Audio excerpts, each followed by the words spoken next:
During the financial crisis of the 1970s, thousands of buildings came under the ownership of New York City as landlords abandoned their rundown properties.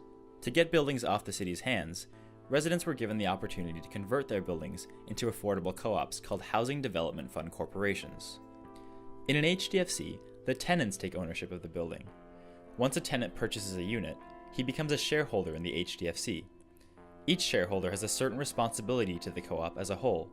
For instance, tenants must elect a board to manage the building and handle issues such as tax and utility payments. It allowed low-income residents in Harlem to actually become a part of the ranks of the moderate income and the middle income through ownership opportunities.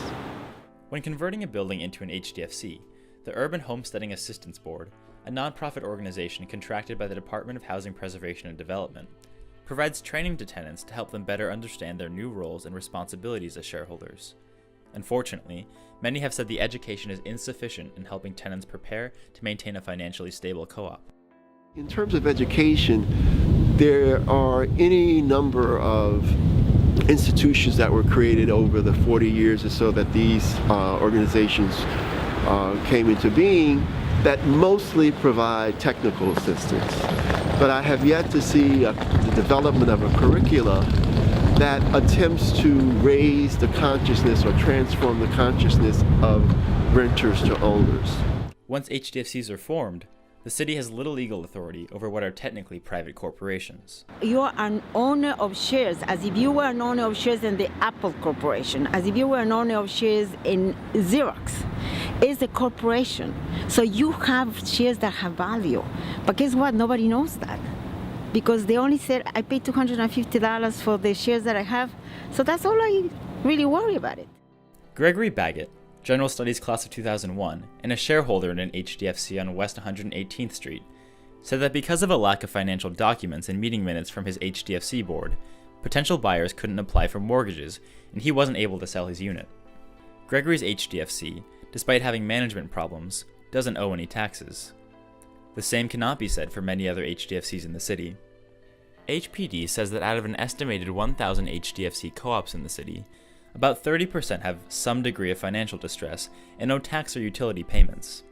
If an HDFC's overdue payments continue to rise, the Department of Finance may foreclose on the building and transfer it to Neighborhood Restore, a nonprofit created by the city to hold on to and stabilize distressed buildings until a third-party landlord can be found. The buildings become rent-stabilized apartments, meaning the residents lose ownership but are still able to live in the building.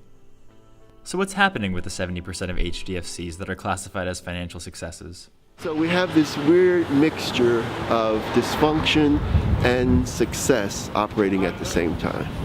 HDFCs that have stable finances find that more middle-income buyers are moving into their buildings. So although the buildings are financially successful, they aren't necessarily affordable for low-income families. Because HDFCs don't have limits on sale price, many buildings, especially in Harlem, have sold units for over $500,000. The new wealthier residents may have different priorities as shareholders than older residents. For example, a shareholder in 1878 Adam Clayton Powell Boulevard said maintenance fees for her HDFC have increased by 30% since 2011. Last week, a unit in the building had an asking price of $600,000. In the future, it's likely that HDFCs in New York City will continue to face issues of poor management, financial distress, and gentrification. But many members of the community are still committed to maintaining these co-ops as affordable housing for low-income families. But I welcome the challenge. I welcome the challenge that if I'm going to make a difference, even if I have to do it by myself, I will do it. Who is here to be able to say, I'm going to do something about it? You're looking at her.